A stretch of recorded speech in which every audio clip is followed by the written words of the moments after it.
Welcome to the Politics of Everything. I'm Amber Daines, your host and podcast producer.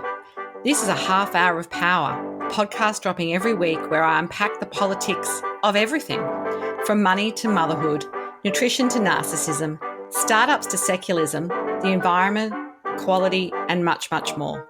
Our guests are seasoned in the field or topic of their choice, even if you've not heard of them yet. This is a non-partisan show. So while I love exploring varied views and get a buzz from a healthy debate of ideas, this is not a purely blue, white, green program. Please subscribe, tune in and enjoy the politics of everything.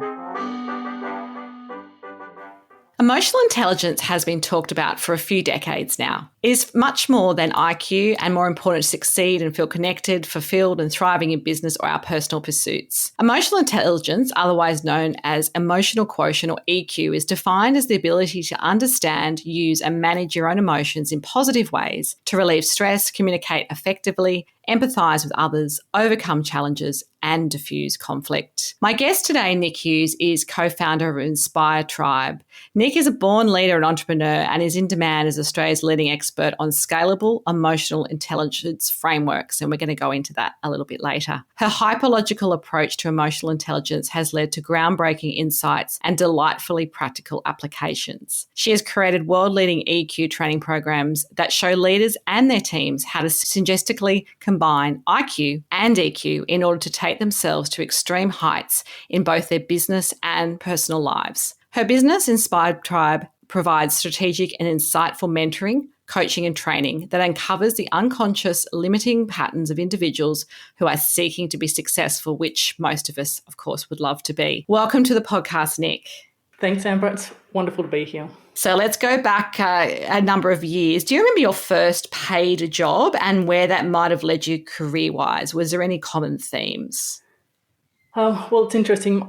My first paid job was with my parents. They ran a small business, and I worked for them for a good part of a decade, so from about 14 years old, and I swore I'd never have a small business after working there. So my first real paid job was with a big printing company, so a corporate, because the grass is always greener. Of course it is. I spent 4 years in corporate and just realised that my hard work, I couldn't connect that to the end goal, so I ended up flipping out into small business. And I was in small business with my sister for 14 years before starting Inspire Tribe.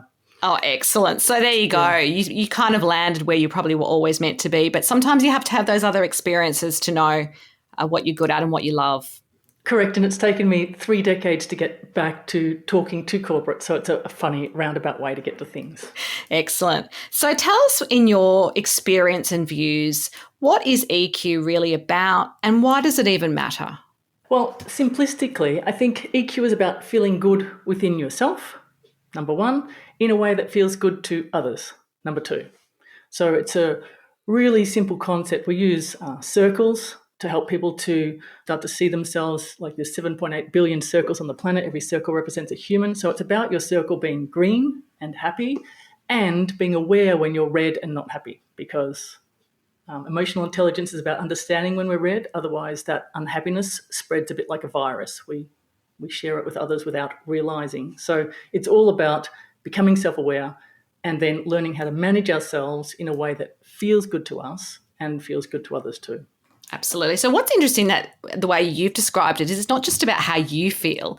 It sounds like it's about the connection and how you make the other people that you're dealing with feel, whether that be personal or professionally. Is that correct? Oh, definitely. And that's because when I was in corporate, I read Daniel Goleman's book at the time, Emotional Intelligence, and I went, I'm emotionally intelligent because I had very good self-management skills. But decades later, I was to realize I'm on the autism spectrum, so my self-awareness was actually really low. So I was so hypersensitive as a kid, I just learnt to manage and shut my emotions down, which decreased my self-awareness. So I realized at about the age of 40 that my self-awareness was so low that my emotional intelligence was actually really low.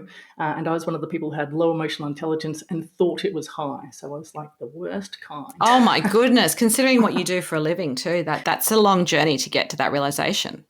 It is, and that's been the obsession of the last decade. How did I end up at that spot? I am a smart person. I've got high IQ. So how did my high IQ allow me to be so self-unaware for so long? And that's been the journey of our work, and I guess why I'm so passionate about it. Of course. So, what is the biggest error people make when it comes to harnessing that emotional intelligence? And what can we do to help overcome this? Great. Well, so there are two. So a lot of our work has a black aspect and a white aspect to it. So there's often opposites. So there's two, and one is the error that I made. So an individual thinking that they're self-aware when really actually what they're good at is self-control. So someone who's good at self-control and is highly logical will often dismiss their own feelings and not worry about their own feelings, and therefore they can't worry about other people's feelings because they don't actually know how to look after their own feelings. So we can't do for someone else what we can't do for ourselves first. So that's the number one error. And number two error is a very self-aware person, so very connected to their feelings, who says, oh, I'm not good with logic.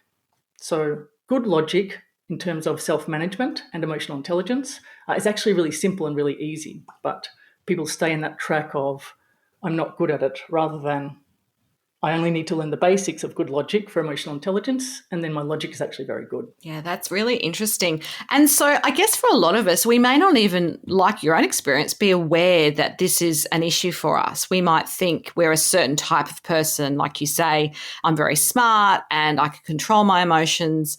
Therefore, maybe my emotional intelligence is not so important, but it sounds like that might be the wrong thinking as well. We need to actually harness it in a way, perhaps, and access it, even if we think it's not going to be of use to us.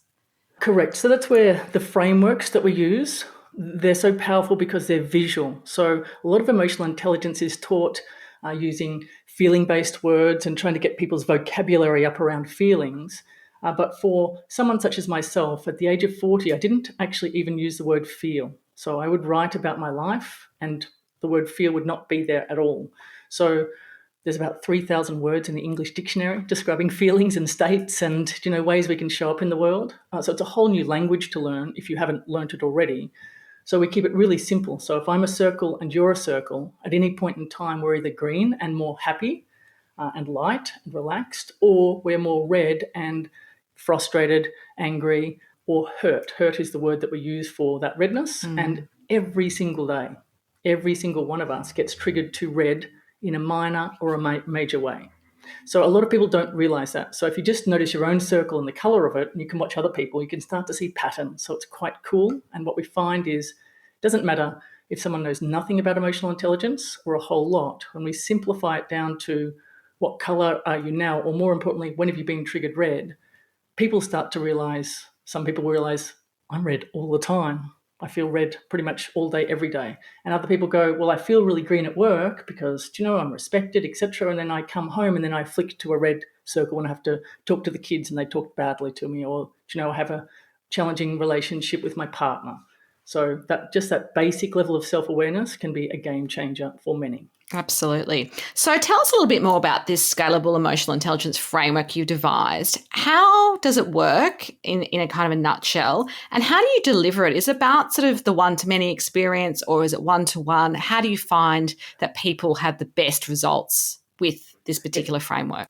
Well, it's interesting, and that's evolved over time. So we started off one-to-one, and we still do one-to-one. I've done that for a decade now. But my obsession was to help people to understand the logic of emotional intelligence. And of course, we had to work that out ourselves first. So we teach very simplistic emotional intelligence logic, and we do that using two symbols, circles and a square. Circle represents humans, squares represent anything and everything else, and squares are red and green. So something you don't like to do is red, something you like to do is green. So it's really simple, but then we teach people how to combine those basic symbols and start to see patterns in their life. And because it's so simplistic, what happens is people start to talk in the language quite quickly, and they educate other people because everyone's using the same simplistic language. So it's sort of culturally agnostic and age agnostic. So you can start to get elderly people starting to educate younger people in a way that they connect to the code. And the details they don't necessarily connect to, but they get the underlying principle. So the framework works with the back part of the brain, the mid and hind part of the brain, and that's non-verbal. So I'm not sure if you've ever had the situation where you've know that you shouldn't say something and you don't want to say something, but it comes out of your mouth anyway. Oh, particularly since I'm in middle age, I definitely find that harder to hold back. I don't know why that is, but yes, that's definitely the case. Well, we call that, and we all have that, I call it the nail in the backpack. So every time someone says something that's annoying to you, if you're an emotionally intelligent person, what we often do is we just control ourselves and we put the nail in the backpack. It's a slightly bad feeling, but one nail is not an issue, 10 nails is not an issue, but 1,000 nails, they start to jangle around. And then sometimes people give you one extra nail and it's one too many and the backpack splits. Yes. So you overreact to the event at the time with that one extra nail. And then that doesn't get sorted because you've overreacted. So you have to pick up all the nails, put them in the backpack and go again. So once people, as I say, it's that emotional reaction. So the symbols can help us to see when we're going red, and that works with our unconscious. So our unconscious will warn us more quickly because of the symbolic nature. And once we know that, what's the power in that for people? The power of that is self-awareness. And with self-awareness, people naturally want to shift their own behaviour. So the social and emotional game that we all play is actually like playing a game of tennis with no lines on the ground. And what that means is you hit a ball over and you think you've hit it in the court, and I hit it back thinking it's in the court too. And then I think I've hit the ball back and it's in the court, but you think it's outside the court. Like it was offensive. And I might think, well, no, that was okay. So there's no line. So who's right and who's wrong? And people can stay. We naturally want to see ourselves as a good person, and we want to see our actions as right actions. So we naturally want to defend ourselves and stay about the same. But the symbols are like putting lines on the tennis court. And even if no one else is playing, we can start to see when we're hitting the ball in and when we're hitting the ball out, because we can actually see the play that we're making. Does that make sense? That makes sense. Yeah, no, that's really good. I think that's a really great analogy. So is IQ and EQ equally important to succeed? I think I know what you're going to say to that, but maybe explain with an example of two about how that comes to life and when it's all working well, why you need both. Great, because it is black and white. You do need both. You can't explain black without white, and vice versa, or some other colour. So definitely both. It starts off with logic, and that's what I learnt through coaching. So the coaching journey, most coaches ask people questions, but if you're not, and then you have to unravel your own logic. But if you give people some basic logic to work with, that's actually far faster. And then the emotional intelligence aspect is using that logic to become more self-aware and then being open to reviewing and working out how you could have caught that. So when we overreact, there's always warning signs. But most of us are so busy controlling ourselves that we don't look for the warning signs. So yeah, absolutely. So that makes sense. That's the logic helps us to understand that we're all going to make mistakes and that's okay. And how do we handle those mistakes? And the emotional intelligence is how do we get more self-aware? And then there's a resilience aspect, emotional resilience, and that's combining the two to actually just get stronger and stronger as we go, and not stronger in a I'm going to smash things kind of way, but we call it softly strong. So soft on the outside, but strong on the inside. Yeah, that's great. That's a great picture that you've painted for us. Conflict is a part of life, and workplaces especially. How does having the emotional intelligence mindset help overcome conflicts more easily and, I guess, create more harmony in a workplace? Yeah, I think the interesting thing about conflict, since using the code, is I'm a highly logical individual, and when it comes to people naturally speaking with someone like me before I learned about emotional intelligence, I was always open to changing my mind. But it was just ridiculously hard work to change my mind because I'm smart and therefore I could logically justify my opinion infinitely. And people believe the world's flat and they can logically justify that. So that's an example. But with the code, conflict becomes a chance for people to become kinder, more curious, more open to new ideas, and it helps them to connect more deeply with their colleague because conflict says, you've seen the world one way and I've seen the world another way, and here's an opportunity for us to both learn and grow. So it actually becomes a chance for deeper connection. So, the word conflict has very positive connotations for me these days, and I know it doesn't for a lot of people, but that's part of the journey, is to get people initially not fearful of conflict, but then excited about the growth that happens every time we have a different opinion. Absolutely. And that's perhaps a maturity thing. I'm just going to throw that out there. You may not feel that way when you're a teen or in your 20s, or it's maybe your first workplace where there's lots of diversity and challenges and not everyone's the same age and stage of life as you. But perhaps as you have more life experiences, that conflict, like you say, doesn't have to be so negative. Correct. Although, again, we can teach the kids the code, and it's interesting. Kids can teach adults a whole lot. Kids are naturally quite kind and want to be looked after, and I think they're not so battle-scarred as adults.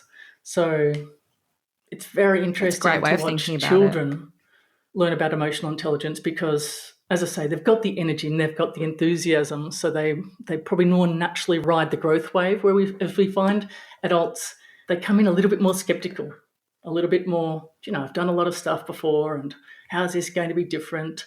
So I love watching that change because, as I say, adults, we have seen a lot and we have been disappointed a lot. So it's finding something that really works, that inspires people to shift their thinking around that, rather than just age, if that makes sense. Because I think with age... Yeah, absolutely. No, and I think that's a great lesson for all of us, that we can learn something from everyone, no matter what they've experienced and how old they are. And like you say, as you get older, you probably perhaps have more set patterns in some of your thinking as well. Yes, we do. And we all, we find a lot of parents say, I've become like my parents, but it happens whether we've got children or not, and whether we've got partners or not. The older we get, so as children, we're unconsciously programmed by our parents. So between the ages 0 to 7, a lot of our core thought patterns are given to us by our parents.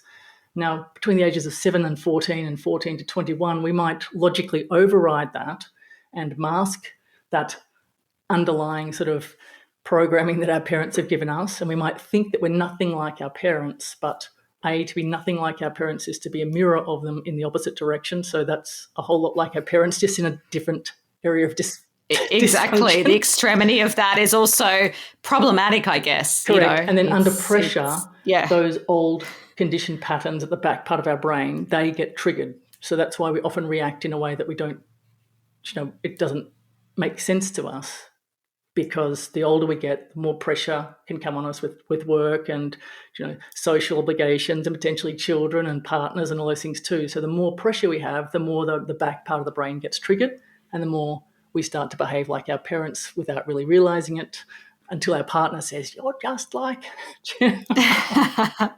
Or your child. In my case, I have a teenager now who's very good at pointing out how similar I am to the things that I say I don't like about my childhood, or the way I've, maybe expressed something, or, easy to anger and things like that as well. And that's another thing. So for those who have children, just look at your children and their patterns, and guaranteed they were born a perfect little human, and yes, they would have had some similar traits no matter where they grew up, but the vast majority of the way they show up and how they talk to us is dependent on our patterns. So they interact with us to get the attention that they need, and they will do whatever they need to get through our patterns in order to get the attention they want and need.